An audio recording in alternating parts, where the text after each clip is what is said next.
আসসালামু আলাইকুম প্রিয় দর্শক, আজ 24শে মার্চ মঙ্গলবার। আশা করি আপনারা সবাই ভালো আছেন। আপনাদের সবাইকে স্বাগত আজকের সর্বশেষ আবহাওয়ার আপডেটে। আজকের এই ভিডিওতে আমরা জানবো দেশের বর্তমান আবহাওয়ার অবস্থা, আগামী 24 থেকে 48 ঘন্টার পূর্বাভাস এবং সামনে আসছে যে কালবৈশাখী ঝড় ও ভারী বৃষ্টিপাত তার বিস্তারিত তথ্য। তাই ভিডিওটি শেষ পর্যন্ত দেখার অনুরোধ রইল। প্রিয় দর্শক, বর্তমানে দেশের আবহাওয়া মোটামুটি স্থিতিশীল রয়েছে। আকাশ বেশিরভাগ জায়গায় পরিষ্কার, তবে কিছু কিছু স্থানে হালকা মেঘ বেশি বেড়াতে দেখা যাচ্ছে। আবহাওয়া অধিদপ্তরের সর্বশেষ পূর্বাভাস অনুযায়ী আগামী কয়েকদিন দেশের আবহাওয়া সাধারণত পরিষ্কার থাকবে, তবে কিছু অঞ্চলে হালকা থেকে মাঝারি ধরনের বজ্রসহ বৃষ্টিপাতের সম্ভাবনা রয়েছে।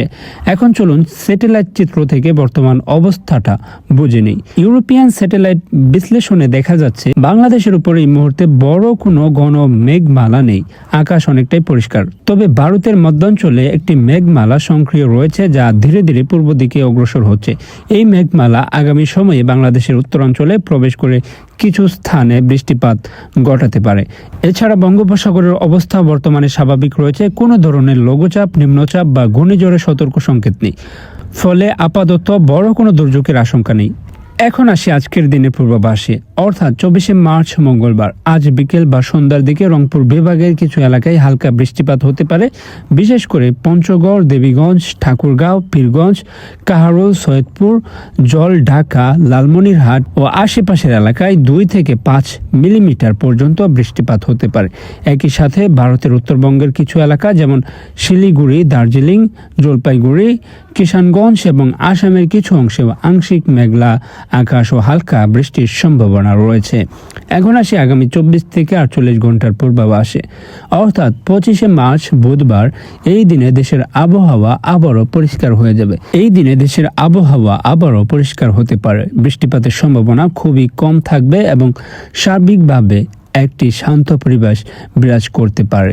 তবে পরিস্থিতি ধীরে ধীরে পরিবর্তন হতে শুরু করতে পারে 27শে মার্চ থেকে।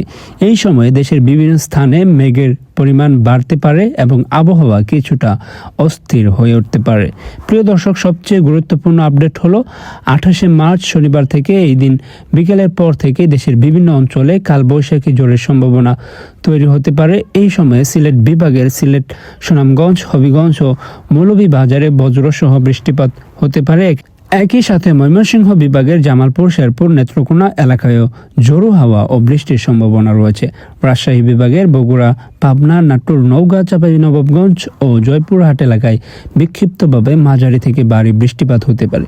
ঢাকা বিভাগের ঢাকা, নারায়ণগঞ্জ, গাজীপুর, টাঙ্গাইল, নরসিংদী সহ আশেপাশের এলাকায়ও 9 থেকে 10 মিলিমিটার পর্যন্ত বৃষ্টিপাতের সম্ভাবনা রয়েছে। এছাড়াও বরিশাল ও খুলনা বিভাগের বেশ কয়েকটি জেলায় হালকা থেকে মাঝারি বৃষ্টিপাত হতে পারে, যেমন বরিশাল, পটুয়াখালী, ভোলা, খুলনা, যশোর, সাতক্ষীরা, কুষ্টিয়া, মেহেরপুর।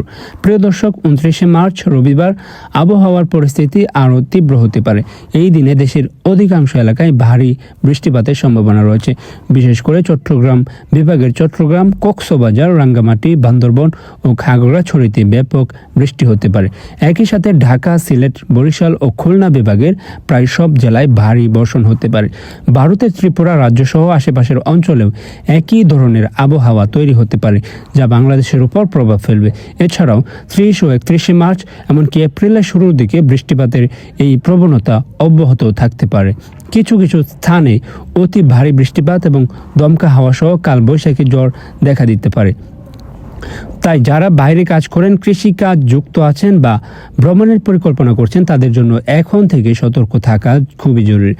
সবশেষে সংক্ষেপে জানিয়ে দিচ্ছি, আজ 24শে মার্চ উত্তরাঞ্চলে হালকা বৃষ্টির সম্ভাবনা। 25শে মার্চ আবহাওয়া পরিষ্কার। 26 থেকে 27শে মার্চ মেঘ বাড়বে। 28শে মার্চ থেকে কালবৈশাখী ঝড় শুরু হতে পারে। 29শে মার্চ দেশের অধিকাংশ এলাকায় ভারী বৃষ্টিপাত হতে পারে। প্রিয় দর্শক, এই ছিল আজকের সম্পূর্ণ আবহাওয়ার আপডেট। আপনি কোন জেলা থেকে এই ভিডিওটি দেখছেন অবশ্যই কমেন্ট করে জানাবেন। আপনার এলাকার আপডেট জানতে চাইলে সেটাও লিখে দিন। প্রতিদিনই সর্বশেষ আবহাওয়ার খবর পেতে আমাদের চ্যানেলটি সাবস্ক্রাইব করুন এবং বেল আইকনটি অন করে রাখুন। আজকের মতো এখানে শেষ করছি। সবাই ভালো থাকুন, সুস্থ থাকুন। আল্লাহ হাফেজ।